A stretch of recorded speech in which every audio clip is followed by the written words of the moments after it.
Audrey talked about some of the atrocious grounds that we used to see in earlier days, and there's been improvement. So what we seem to be noticing is the fact that the grounds that are put on this form seem to have improved quite a lot. So where people could actually openly be racist on this form and say, the reason why I stopped this person is, what is a black man doing in this village? They don't do that now. Now they put grounds here, which, when you look at it, it's actually reasonable grounds. But why is it that we still have disproportionality? And I think part of that might be the fact that maybe what is on the form is not reflective of the real reason, that person has been stopped. But I'm speculating here. Glenn? Yeah, just talking about from my own personal experience, I think it's really important that the police officers involved do realise the full impact of what's happening and what goes on. My son was stopped and searched. He was only 16 at the time, and he found the experience very, very frightening. But the reason it happened is that he was in a local department store. A security guard was harassing him, and police officers were called. And the police officers told me when I approached them afterwards that the reason they'd done it is they felt it was a way of proving to the security guard that he was doing nothing wrong, and they actually saw that they were doing him a favour. But the thing is, for my son, who was made to empty out his pockets in front of a crowd of people, he felt very scared, and he phoned me afterwards, and he was very traumatised by the whole thing. So it's important officers realise the effect of their actions that they have on people. Yeah.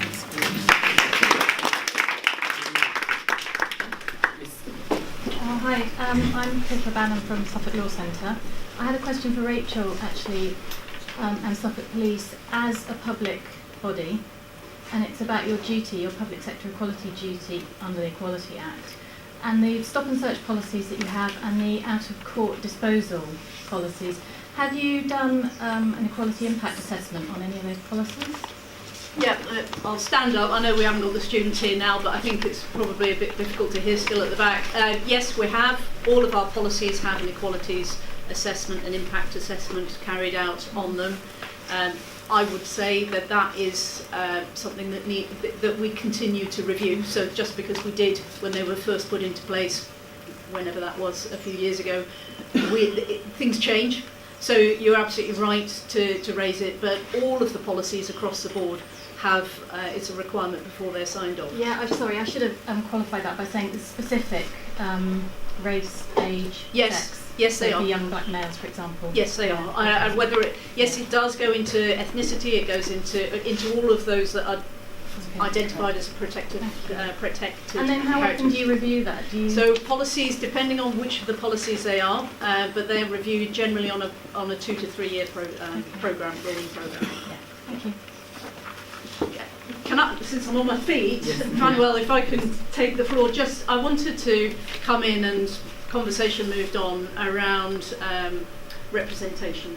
And I expected the question to be asked, or at least the issue to be raised today. So I contacted the HR department in Suffolk Police and said, where are we with our representation? I need to have the most up-to-date figures on this. And apparently the answer that I received, which I will then go on to qualify, is that, well, if we appointed and recruited 13 more police officers from a BAME background, that would take us up to the quota where we should be.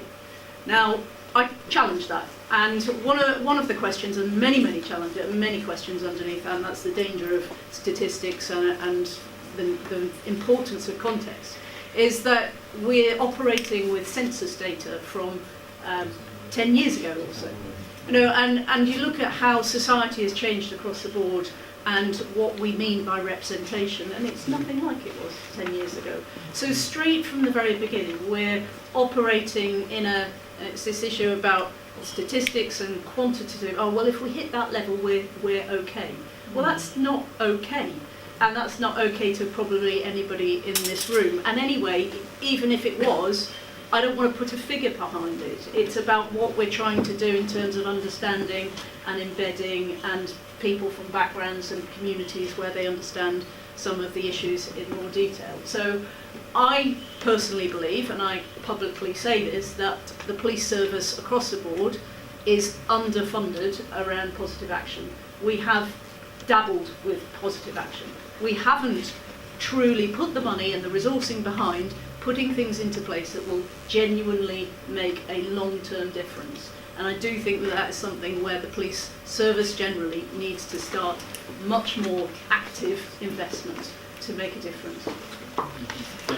To pick up on that point about funding, given the very low arrest rate and positive outcome, and you talked about how long a stop and search can take, I think that's just a massive waste of police resources, and potentially some of that money could be directed into positive action. I was privileged to be involved in this piece of research, and when Mike came 10 years ago and looked at the spike in data, so there'd been a massive spike in the disproportionality, and we could directly link it back to the shooting of Jimo Plunkett in Zest, who was a black young man from London, and from that moment on, local people were treated, so the people that came out of that club were traumatised because police treated them as if they were potentially involved. But there was a direct link with the spike in stop and search and the murder of Jimo Plunkett. Fast forward, and there are 20 recommendations in here, similarly the 72 recommendations of Macpherson, and very few of them have actually been implemented. We were talking fast forward to where we are and why suddenly Suffolk's gone up. I am in no doubt that it is directly linked to the county lines and all the conversations about drug. And we're seeing that playing out at low-level arrests, high arrest rates for young black men for cannabis use. And so I think that we have to change the rhetoric, and that isn't just about the police. I'm involved, I work with vulnerable young people on the estate where Tavis was murdered, and I hear what they're saying. And I work, and I'm privileged, I'm very glad to see local elected members here to hear this difficult conversation, but I hear them repeating the stuff about black men from London, and all of that is just so negative, and it's not borne out by the facts. So we have to change the dialogue. Elected representatives need to have the courage to challenge the conversation, otherwise we will still be here in 10 or 20 years' time. Thank you. So a couple of things. So when we came to Suffolk about a decade ago, Suffolk was really pioneering in scrutiny of stop and search. So the work that Jane and Leon were doing, I think I'm right in saying that you were the first force where members of the community were actually given the grounds that were written by officers for scrutiny by members of the public. Other forces that we worked with were like, you couldn't possibly do that. You guys pioneered that.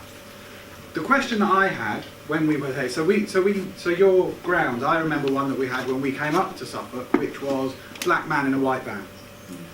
And the interaction was, members of the community were annoyed and frustrated, police officers were embarrassed. Members of the community said, so what's going to happen to this officer? Police officers said words of advice. Members of the community didn't know what that meant, but felt like it wasn't very much, and I think you were probably right. Northamptonshire Police Reasonable Grounds Panel, we've just evaluated it, has a pioneering project, scrutiny of stop and search, where it's called Reasonable Grounds Panel, 2 police officers, as many members of the public as you can get on, so more members of the public than police officers, have grounds presented to them, they vote on them. If the grounds are found not to be reasonable, if it's the first one for a police officer, email and an offer of training. Second one within a year, email, mandatory training and mandatory coaching. Third one within the year, you can't use your powers anymore. Until you complete this process, you can't use your powers anymore. Fourth one, you get referred and it's potentially disciplinary activity. So what you have is a really clear, set out series of responses that police officers know about. In the 3 years that they've had it, I think I'm right in saying that 5 officers have got to the stage of being told not to use their powers anymore, and 3 of those were in the first 3 months. It changed officers' behaviour.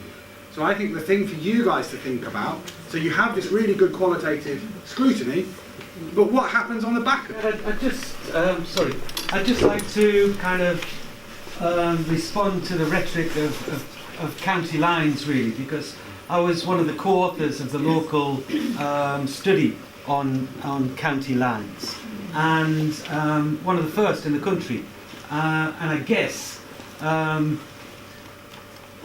this kind of reminds me of the work around gangs that has gone back for more than kind of, well, my involvement in that specific bit, more than 13 years.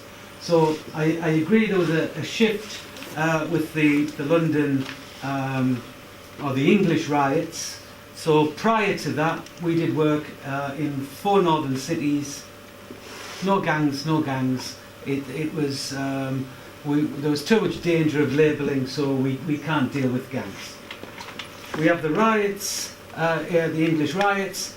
Everything's a gang problem. So we go from gang denial to gang blame. And I think before we start kind of saying, well, it's just rhetoric around county lines, we need to kind of acknowledge the realities of the exploitation of young people and the responses to this. And our responses in terms of the report that we produced was not just an enforcement-led approach, and specifically not towards cannabis. We were talking about Class A drugs, and we were talking about a multimodal response which is more sustainable, which involved communities. Because of the unintended consequences, perhaps, of policing, if one block gets hit, displacement to another block which may be more vulnerable, you need a real-time feedback from the community. So lots of things happening at once, but primarily, and it's clear in our report, about the involvement of the community.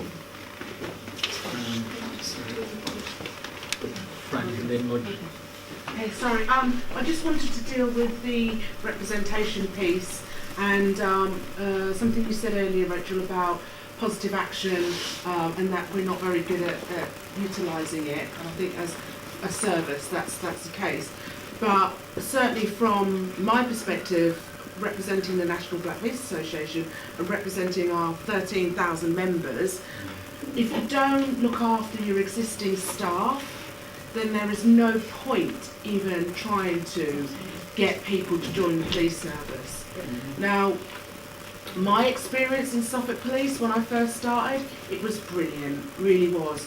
But towards the end, because I was the only black person at my level, which is a staff equivalent to an inspector, I found that I was coming under a lot of scrutiny for the simplest of things, and also being stereotyped by people. So I'm doing my job as a manager, but I'm being labelled as aggressive, as intimidating, as scary, and then not being supported by my line manager, who I have had meetings with to say, this is the course of action I'm thinking of taking with members of staff who are not performing, or members of staff who are being complained about, having that agreed and then actioning it, and then those members of staff turning around and stereotyping me, and that being believed rather than me as a manager being supported.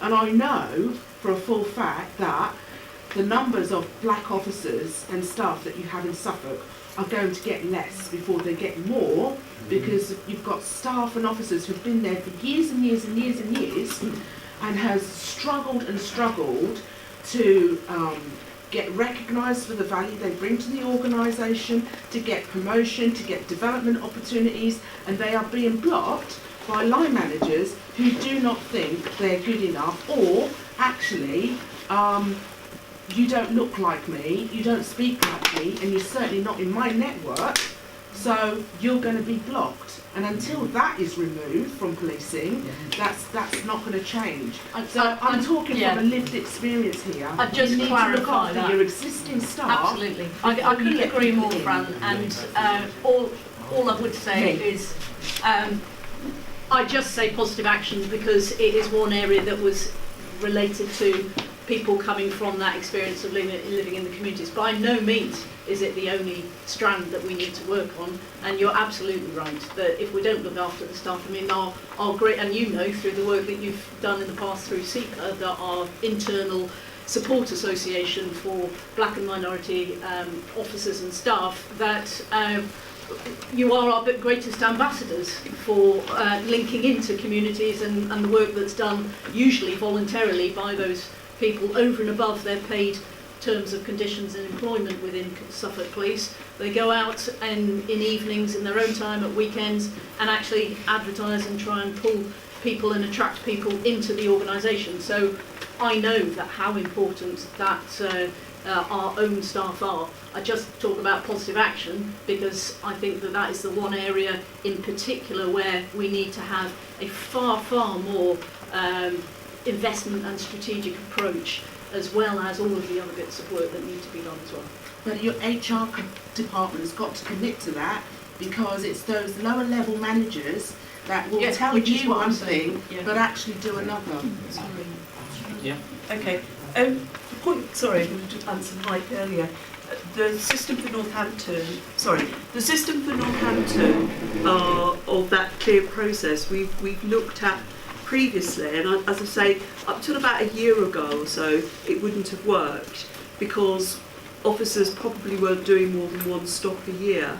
But I think as the profile of a lot of stops and searches now is proactive policing, gangs policing, that sort of thing, so producing a lot of the stops, then it's something we should be looking at, because we will get a higher percentage of certain officers doing more of the stops and searches. So I think that looking at who are doing more of the stops and searches, is there a particular issue around those officers, might be a good piece of work to do, but also so working out which parts of the police force are doing the stops and searches, but also are there concerns about particular officers, and should we have a clearly defined process of feedback? Because I think it is quite woolly. It is very much around training. The second point I'd make is actually back to Rachel. In my discrimination capacity, I've spoken to a lot of black police officers and staff in Suffolk. There are real problems around recruitment, retention, about the way that they have been treated. All the things that Fran said, she's not unique. It's a very common experience. One thing you said was super officers are going out of their way in evenings and weekends. The complaint that's made by the officers is actually, I am expected to go out and be the black face of Suffolk Police. I get no credit for it. My officer said, my manager says, you have to do that and your day job, and we won't give you any brownie points, it won't be in your supervisions, it won't go towards your promotion. You have to do that, whereas a white officer wouldn't. That's discrimination. And that's not what they've been told. They have actually been told, but we can have that debate, because one thing is said and another thing is done, which is part of the problem. So I'm not here to talk about an internal issue like that. I accept that that is said by staff, and I also understand where we're at. It's really interesting. But it does illustrate the point. It does. How important it is that we address some of these issues to try and get better representation in the service and good better understanding across the whole of the organisation. I think it's also, to be honest, and understand, it's also an honest, the conversation for everybody, that community relationships is actually one of the most important things about policing.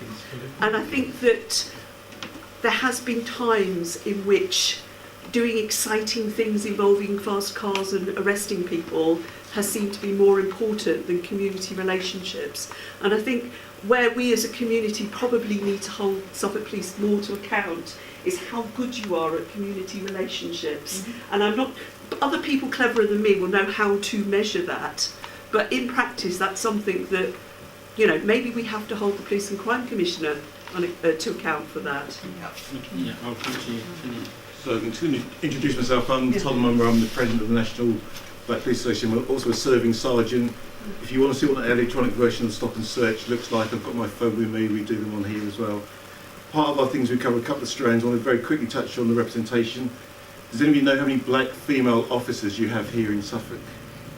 Anyone have a guess of it? Out of 1,000 odd officers? 1,000 officers? You don't have any. You don't have any at all? You don't have at all. You're one of 13 forces in 93 that has no black female officers. There's clearly an issue nationally that black women do not want to join the service. I'm not going to embarrass any black women that are here, when I speak to them, they do not want to join the service. That is probably because of the history that we've had in policing, where they've faced discrimination, where they've faced the likelihood of being sacked. Nationally, you're 3 times likely to be sacked if you're a black or Asian officer than if you're a white officer. Those are the Home Office figures. Those are the figures I quote. So stats are quite useful. In terms of police powers, really good response by the guy there that said about the smell of cannabis. It's very clear that you shouldn't stop and smell cannabis alone. I'm not just the one saying that. The national lead for that, a guy called Adrian Hanstock, talked about walking through a smell of cannabis and said, if I walk through the smell of cannabis at the same time as a police officer does, are they going to suspect I've been using that? So that is not sufficient grounds to do that. Having said that, it's still being used in the Met. A guy with a couple of his white friends, a black guy with a couple of his white friends was stopped last year. BBC researcher, police officers came over, stopped them because we could smell cannabis on you. Have a guess which of the 3 that they stopped? Searched. And searched. They only searched. So if you smell it amongst a group, you've got to search the whole group. But if you only search a black person, that's clearly racial discrimination. The other thing I just want to quickly say is stop and search is not a prevention power. So we talk a lot about knife crime, quite rightly. The doctor here who showed the figures showed that the actual stops for offensive weapons, which knives come under, hasn't gone up. A lot of talk about knife crime. Obviously you've had the murder here and stuff in terms of that. Actually the fine rates for drugs, which is the biggest one, you're more likely to find drugs on white people, 33%, than you are to find them on black people, 25%. I presented that to the Home Affairs Select Committee the other week, and the MPs repeated back to me what we're saying. Actually, you should be stopping more white people than you should be stopping black people. In fact, if you're part of a crime gang, you're going to give your drugs to your white, older females because they're less likely to be stopped. And if you want to get away with it, you're going to take them away from your black young men because our cops are generally stopping black young men. And the rates have gone up in response to knife crime. It's not going to answer the issue with knife crime at all. So. I live within the Jubilee Park area. In fact, I live right next door. It's a very, very diverse area of many different nationalities. But the first prong is I find that they do tend to stop the black and mixed race boys and the Asian boys. They seem to bypass everybody else and they seem to tar a percentage of the boys with the same brush. And that might be for drugs, it might be for knife crimes, it could be for any sort of antisocial behaviour. And a lot of the times, the area is very condensed. It's got a huge population in a very small area. But they get, actually finding anything on people, it's negligible. And also a lot of the antisocial behaviour it's classed as antisocial, but a lot of it isn't. The area has the park. The park is very small. It is due for regeneration.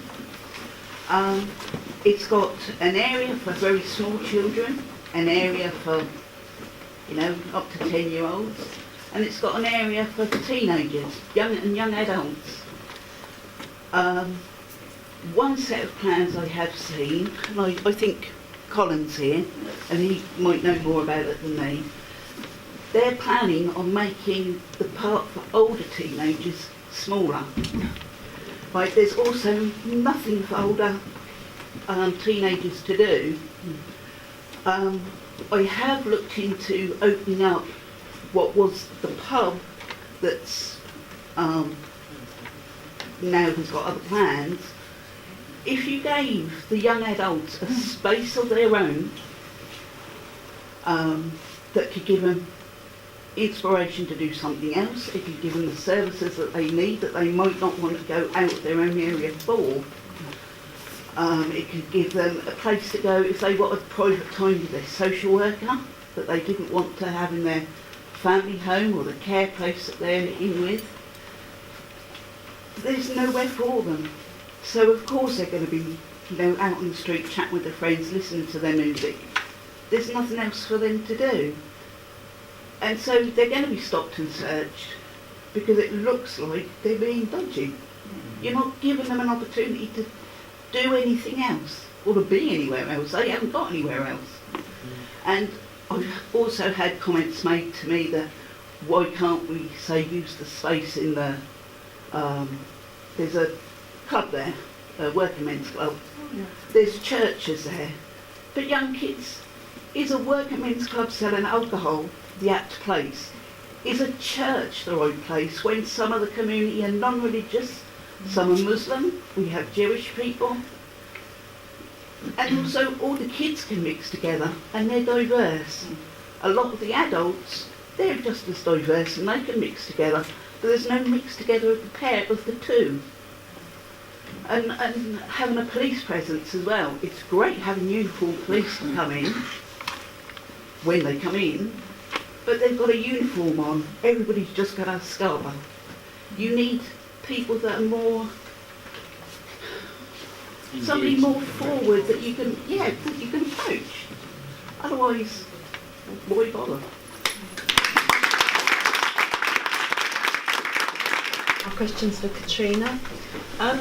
We've had lots about questions about qualitative issues and quantitative issues, and looking forwards, I think you've got to either use that information either as evidence or to work out what you're going to do. But the information is really important. Do you have any thoughts from Stopwatch, from the perspective that you come from, on what information we should have that we don't, or how best to make use of it? But it's all the information that we use to base decisions on, or to look at how the outcomes of things that we do. And what are your thoughts on that, particularly given that we're looking to the future? Thank you. Okay, so before I became the Chief Executive of Stopwatch, I for 3 years chaired the Islington Stop and Search Scrutiny Panel, so I had the kind of luxury, if you call it that, or the privilege, or maybe not, to review police grounds. And what I found was when we first started, it was very simple. They gave you a PDF piece of document, and you saw raw data, no infographics or percentages. You were able to take that raw data and cut it, slice it, and take from it what you may. So for us, we always looked at knife searches, always looked at under 18s, and actually within the group, some people would say, I have a real concern with white boys age 14, and I want to look at those stops. So we were able to drill down into that. I don't know how you receive data here, but I had a look at what goes around to the police internally, and what I was kind of alarmed about was actually there was no raw data. It was all percentages, and I just don't understand, if you don't know the raw number, how you're able to take value the percentages. So I would say you should be really requesting raw data, so you're able to see the numbers at the very base, and then able for yourselves to make your own interpretations and own models from that.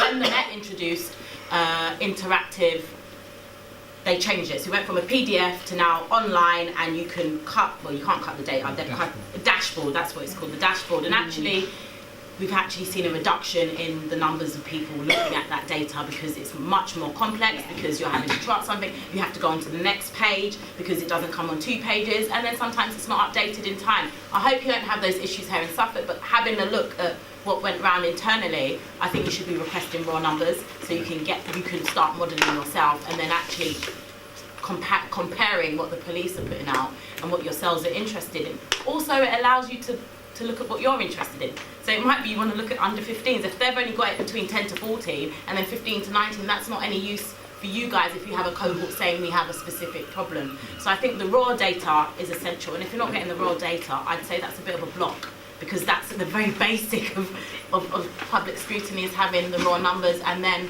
to be honest, if they're interpreting them themselves, which is also very nice, we'll tell them, oh, you can save the time doing that and put it into some other resource, because we just want the raw numbers and we'll take it from there. But having that information allows you to understand what's going on.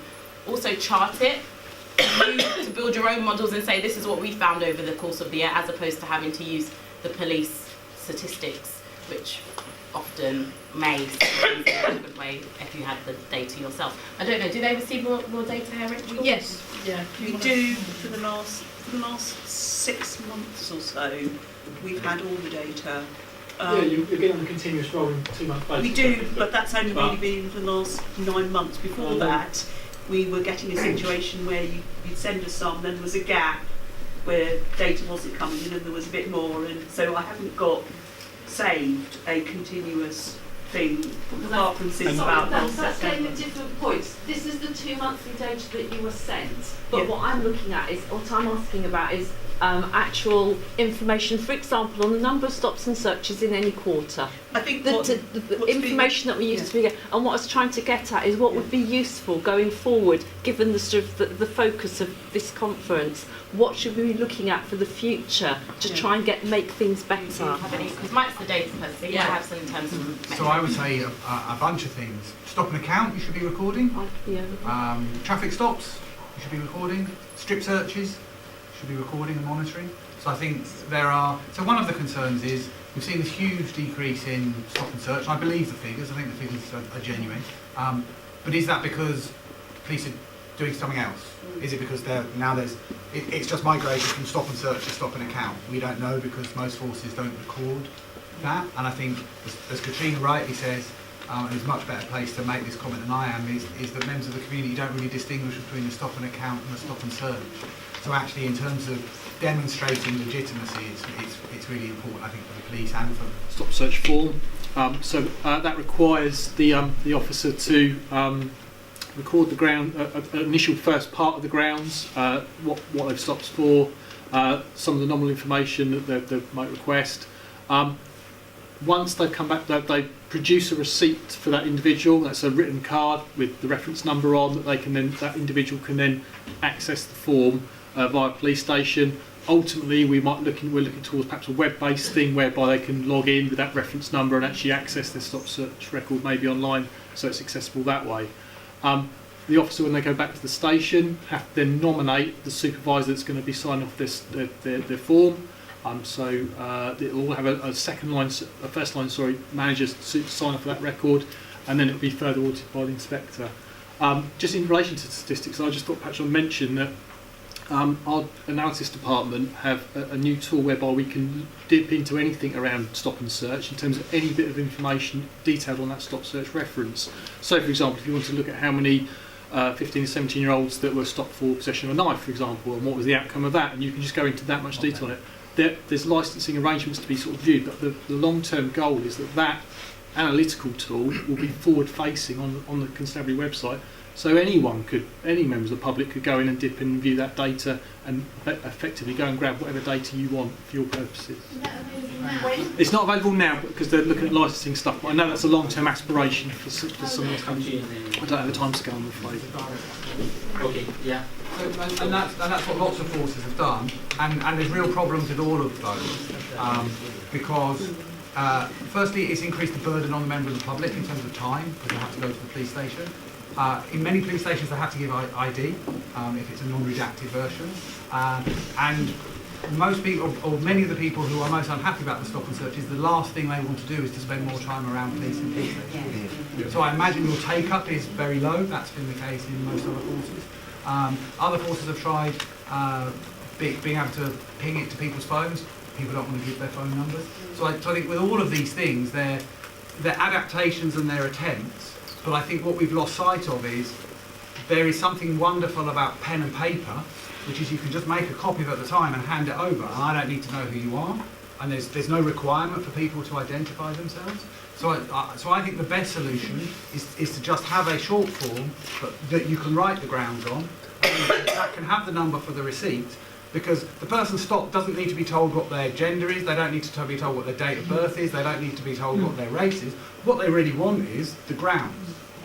So what I think the best solution is to have electronic recording, because I think it's really efficient for the police organisation, but to have just writing down the grounds on a form that then provides a receipt that if they want all of that additional information, they can get that. But what the member of the public wants is, I want to know why I was stopped. And also, without that piece of paper, you could be stopped, let's say another 20 minutes, at least you can say, actually, I was stopped, here's my card. You know, I have some proof that nothing was found, but now it's where I was stopped, I've kind of got this receipt, or I need to check something out.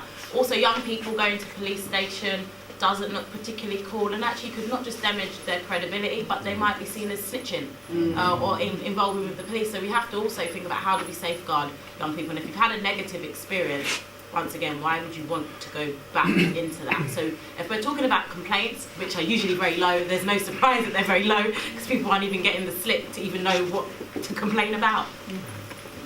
All right, okay. Thank you very much. Yeah, I think we've had a lot today.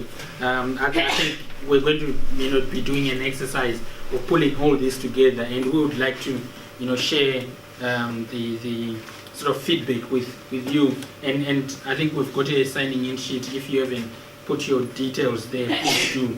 I'm just going to say a couple of points, and then I'll hand over to Chris to close. I think in terms of everything that we've had, there's one thing that I want to say, and particularly seeing some of these young people here. 2 weeks ago, I was talking to Janet Hughes, who's the chair of the Met BPA in London, and one of the things that we're talking about was progression. So we've got young people who are, growing up. They are very ambitious, and they would like to, have all these sort of high-flying posts and earn a lot of money. There is a lot of money in policing. I've been very fortunate enough to be involved in police recruitment. I've actually interviewed Rachel, amongst many others. And Successfully, I'd like to successfully, yes. And I've been involved in sort of interviewing chief superintendents, and I'm going to be doing an ACC as well soon. So you've got this sort of career that potentially you could be earning quite a lot of money. And you've got these young people who are growing up, they're going to university, they're earning good degrees, and these are some of the things that they should be aiming for. But unfortunately, they find that, when you go into banking, when you go into, some of these careers, there is likelihood that you get to the top and you will, be able to earn those monies. The police could actually be going out there to young people, young black people, and say, in so many years, you could be earning £150,000. But actually, there isn't any evidence to show that there is a path where you can achieve that. Because what you want is to say, look at A, B, C, D, they've been able to achieve that and they look like you. But unfortunately, a lot of these young, ambitious people that we're seeing are joining other careers and are moving into other careers and not into policing because of things like that. So I think it is important. And finally, from me, many people have said to us, why are you doing this? Why do you do public scrutiny? Why do you challenge the police? Why do you talk about stop and search? The main purpose why we do this is to improve the way stop and search is done. We want, the community to be able to confidently come out and say, I don't want the things that are happening in my neighborhood. I am happy to go into a police station or to call the police and talk to them because I've got good relationships with them. That is the reason why we do what we do. We want the relationships. Part of what we do as ISCRE, generally is to improve community cohesion. And so, by continuously talking about this, we are not stopping the police from doing their work. We actually want police to do their work better. And so please, let's continue this conversation. If you've got ideas, if you've got suggestions, please come forward, either to our stop and search reference group or generally just come and talk to us. And we want to, support the police to do their work better. Thank you very much.